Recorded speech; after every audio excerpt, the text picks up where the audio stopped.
അങ്ങനെ മോഹൻലാലിൻ്റെ തുടരുമെന്ന് പറയുന്ന ഒരു സിനിമ ഇറങ്ങിയിരിക്കുകയാണ്. എന്തായാലും ഇതുപോലൊരു വേസ്റ്റ് പടം ഇനി ഇറങ്ങാനില്ല.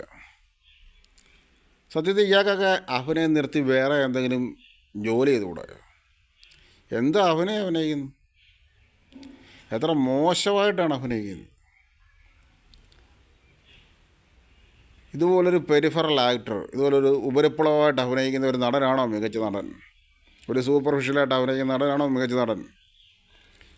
അല്ലെങ്കിൽ തന്നെ മോഹൻലാൽ ഏത് സിനിമയിലാണ് മികച്ച രീതിയിൽ അഭിനയിച്ചിട്ടുള്ളത്? മോഹൻലാൽ മമ്മൂട്ടിയൊക്കെ ഏത് സിനിമയിലാണ് മികച്ച രീതിയിൽ അഭിനയിച്ചിട്ടുള്ളത്? കുറേ സ്ക്രിപ്റ്റിൻ്റെ പിൻബലം ഉണ്ടായിരുന്നു, തിരക്കഥയുടെ പിൻബലത്തിലായിരിക്കും ചിലപ്പോൾ ചില സിനിമകൾ വിജയിച്ചിട്ടുള്ളത്. മോഹൻലാൽ ഏത് സിനിമയിൽ മികച്ച രീതിയിൽ അഭിനയിച്ചിട്ടുണ്ട്? അയാൾ ആദ്യത്തെ കുറേ രണ്ട് മൂന്ന് വർഷത്തെ സിനിമകളിൽ അഭിനയം നോക്കിക്കഴിഞ്ഞാൽ എല്ലാം മീഡിയോക്കർ ടൈപ്പ് അഭിനയമാണ്. ഒരു മഞ്ഞിൽ വിരിഞ്ഞ പൂക്കൾ മാറ്റി നിർത്തി കഴിഞ്ഞാൽ അയാൾ ഏത് സിനിമയിലാണ് മികച്ച രീതിയിൽ അഭിനയിച്ചിട്ടുള്ളത്? അയാളുടെ അഭിനയത്തിൽ എന്ത് ഓർഗാനിക് പ്രസൻസ് ഉണ്ട്. എപ്പോഴെങ്കിലും കുറച്ച് ഓർഗാനിക് പ്രസൻസ് കാണും. അതൊക്കെ എല്ലാ നടന്മാർക്കും ഉണ്ട്. ഒരു മികച്ച നടൻ്റെ കൂടെ അഭിനയിക്കുമ്പോൾ മോഹൻലാൽ എപ്പോഴെങ്കിലും മികച്ച രീതിയിൽ അഭിനയിച്ചിട്ടുണ്ടോ? മുകേഷിൻ്റെ കൂടെ അഭിനയിക്കുമ്പോൾ മോഹൻലാൽ മികച്ച രീതിയിൽ അഭിനയിച്ചിട്ടുണ്ടോ? നെടുമുടി വേണുവിൻ്റെ കൂടെ അഭിനയിക്കുമ്പോൾ മോഹൻലാൽ മികച്ച രീതിയിൽ അഭിനയിച്ചിട്ടുണ്ടോ? തിലകൻ്റെ കൂടെ അഭിനയിച്ചിട്ടുണ്ടോ മികച്ച രീതിയിൽ? അവരുടെ കൂടെ അഭിനയം മോഹൻലാൽ കുളവാക്കും. ഏത് സിനിമയിലാണ് മോഹൻലാൽ അഭിനയിച്ചിട്ടുള്ളത്? എപ്പോഴെങ്കിലും കുറച്ച് ഒരു ഓർഗാനിക് പ്രസൻസ് കിട്ടും. അതെല്ലാ നടന്മാർക്കും ഉള്ളത്.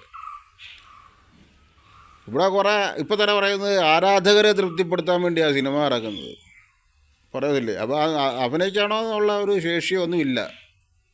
ഒരു പ്രത്യേകിച്ച് ഒരു ഹിസ്റ്റോറിക് എബിലിറ്റി മോഹൻലാലിനുണ്ടോ എന്ന് തന്നെ സംശയം. കുറേ തിരക്കഥയുടെയും നല്ല സംവിധായകരുടെയും പിൻബലത്തിൽ കുറച്ച് സിനിമകൾ വിജയിച്ചു എന്നുള്ളതൊക്കെ എന്ത് മോഹൻലാലിൻ്റെ അഭിനയം? അപ്പോൾ ഇതുപോലൊക്കെയുള്ള ഇറ്റ് ഈസ് ഹൈ ടൈം ഈ stopped acting.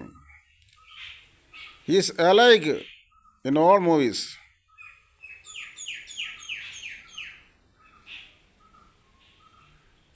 V don't like such acting. എല്ലാ സിനിമയിലും മോഹൻലാൽ ഒരേ ഷെയ്ഡാണ് കാണിക്കുന്നത്, ഒരേ ഒരു ഇമേജാണ് കാണിക്കുന്നത്.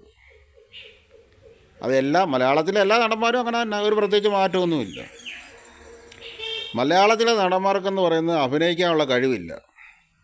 പ്രതിഭയുള്ള ഒരാൾ പോലും മലയാള സിനിമയിലില്ല. പിന്നെ പറഞ്ഞുകൊണ്ട് കിടക്കുക, ഞങ്ങൾക്ക് 1000 കോടി കിട്ടുന്നില്ലേ, ഞങ്ങൾക്ക് 500 കോടി കിട്ടുന്നില്ല. ഗ്രേക്കപ്പഴ പറയുന്നത് പറഞ്ഞില്ല, 500 കോടി കിട്ടാനെന്ന് പറയുന്നത് ഇവിടെ പ്രതിഭയുള്ള ഒരെണ്ണം വേണ്ടായോ? ഈ മോഹൻലാലിൻ്റെ സംസാരം തന്നെ, ഒരു ഭാഷ ഉപയോഗിക്കാനുള്ള കഴിവ് മോഹൻലാലിനുണ്ടോ? ഏതെങ്കിലും ഒരു ഭാഷയെ പോയി മികച്ച രീതിയിൽ സംസാരിക്കാനുള്ള കഴിവ് മോഹൻലാലിനുണ്ടോ? മമ്മൂട്ടിക്ക് എന്തു കാണിക്കുന്നത്? അഭിനയിക്കാൻ കഴിവില്ലാത്ത കുറേ നടന്മാരും വന്നിട്ട് കുറേ എന്തെങ്കിലുമൊക്കെ കാണിക്കുവാണ്. ആകെപ്പാടൊരു കുറച്ച് പ്രതിഭയുണ്ടെന്ന് പറഞ്ഞാൽ ആ പൃഥ്വിരാജിനുണ്ട്. ആ പൃഥ്വിരാജ് സഹകരിക്കുന്ന മൊത്തം മണ്ടന്മാരുടെ കൂടെ, മണ്ട ശിരോമണികളുടെ കൂടെ. അയാളുടെ പ്രതിഭയും കൂടെ ഇല്ലാതാക്കും.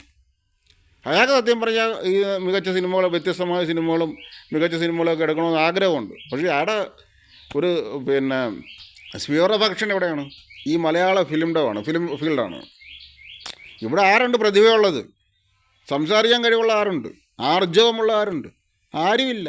ഒരു അല്പം ഉണ്ടെന്ന് പറഞ്ഞാൽ അത്യപൂർവം പേര്, ചിലപ്പോൾ ഒരു പൃഥ്വിരാജിനെ പോലെ അത്യപൂർവം പേര് കാണുമായിരിക്കും. എന്നിട്ടാണ് വന്നിരുന്നുകൊണ്ട് പറയുന്നത് തുടരുമെന്നും പറഞ്ഞൊരു സിനിമ. എന്തൊരു പൊളിപ്പടമാണ് ഈ ഇറക്കുന്നത്. ഇയാൾക്കൊക്കെ സത്യത്തിൽ ഈ പരിപാടി നിർത്തിപ്പോയി കൂടെ. ആരാധകരെ തൃപ്തിപ്പെടുത്താനാണ്. എന്തോ കാര്യത്തിനാണ്? മോഹൻലാൽ ആരാ ഇവിടുത്തെ? ഒരു പെരിഫറൽ ആക്ടർ, ഒരു സ്വാഭാവികമായി ബുദ്ധിമുട്ടി അഭിനയിക്കുന്ന ഒരു നടൻ, അല്ലെങ്കിൽ പ്രയാസപ്പെട്ട് സ്വാഭാവികമായിട്ട് അഭിനയിക്കുന്ന ഒരു നടൻ. അതാണ് നാച്ചുറൽ ആക്ടർ എന്ന് പറയുന്നത്. അങ്ങനെയുള്ള മോഹൻലാലാണ്. മോഹൻലാൽ ഓസ്കാർ അവാർഡ് കിട്ടണമെന്ന് പറഞ്ഞതിൻ്റെ വല്ല കാര്യമുണ്ട്? അതിന് വിവരം വേണ്ടായോ മോഹൻലാലിന്? വിദ്യാഭ്യാസം വേണ്ട? 210 മാർക്കിൽ SSLC പാസ്സായ ഇതുകൊണ്ടാണ് മോഹൻലാലിന് മികച്ച നടനാകാൻ പറ്റാത്തതെന്ന് ആരെങ്കിലും പറഞ്ഞാൽ ഞാനത് അംഗീകരിക്കുന്നില്ല. അയാൾ 210 മാർക്കിലായിരിക്കും ജയിച്ചത് SSLC. അത് ശരിയായിരിക്കാം. പക്ഷേ എന്നതുകൊണ്ട് അയാളൊരു മികച്ച നടൻ ആവണമെന്നൊന്നുമില്ല. അതൊക്കെ ഞാൻ അംഗീകരിക്കുന്നു. പക്ഷേ അയാൾ ഏത് സിനിമയിലുണ്ട് മികച്ച രീതിയിൽ അഭിനയിച്ചിട്ടുള്ളത്? അഭിനയിക്കുമ്പോൾ ഓർഗാനിക് പ്രസൻസ് വേണം, അതിനൊരു ഡിഫറൻസ് വേണം, അതിനൊരു ഒരു ഒരു ഒരു എക്സിക്യൂട്ട് ചെയ്യാനുള്ളൊരു കഴിവ് വേണം. മോഹൻലാൽ ഏത് സിനിമയിൽ മികച്ച രീതിയിൽ അഭിനയിച്ചിട്ടുണ്ട്? പിന്നെ ഇയാൾ കുറേ ഗ്രേഡ് കുറഞ്ഞ കുറേ നടന്മാരുടെ കൂടെ അഭിനയിക്കും. പ്രേംകുമാറിൻ്റെ കൂടെ, സിദ്ദിഖിൻ്റെ കൂടെ. ഇപ്പോൾ സിദ്ദിഖൊക്കെ കുറേ കൂടെയൊക്കെ മെച്ചപ്പെട്ട്. മുകേഷിൻ്റെ കൂടെ അഭിനയിക്കുമ്പോൾ ഇയാൾ നല്ലപോലെ അഭിനയിക്കുമോ? ഇല്ല. നെടുമുടിവണ്ണൻ്റെ കൂടെ അഭിനയിക്കുമ്പോൾ ഇല്ല. ഒടുവിലുണ്ട് കൃഷ്ണൻ്റെ കൂടെ അഭിനയിക്കുമ്പോൾ ഇല്ല. അമിതാഭ് ബച്ചൻ്റെ കൂടെ അഭിനയിക്കുമ്പോൾ നല്ലപോലെ അഭിനയിക്കുമോ? ഇല്ല. അവരുടെയും കൂടെ അഭിനയം കുളവാക്കും. തിലകൻ്റെ കൂടെ അഭിനയിക്കുമ്പോൾ അഭിനയിക്കുമോ? ഇല്ല. ഈ മോഹൻലാലിൻ്റെ മമ്മൂട്ടിയെല്ലാം ഇങ്ങനെയൊക്കെ തന്നെയാണ്. ഇങ്ങനെയുള്ള നടന്മാരാണ് മികച്ച നടന്മാരെന്നും പറഞ്ഞ് കൊണ്ടു കിടക്കുന്നത്. തുടരട്ടെ, അല്ല ഇപ്പം എന്താ പറയാനാ?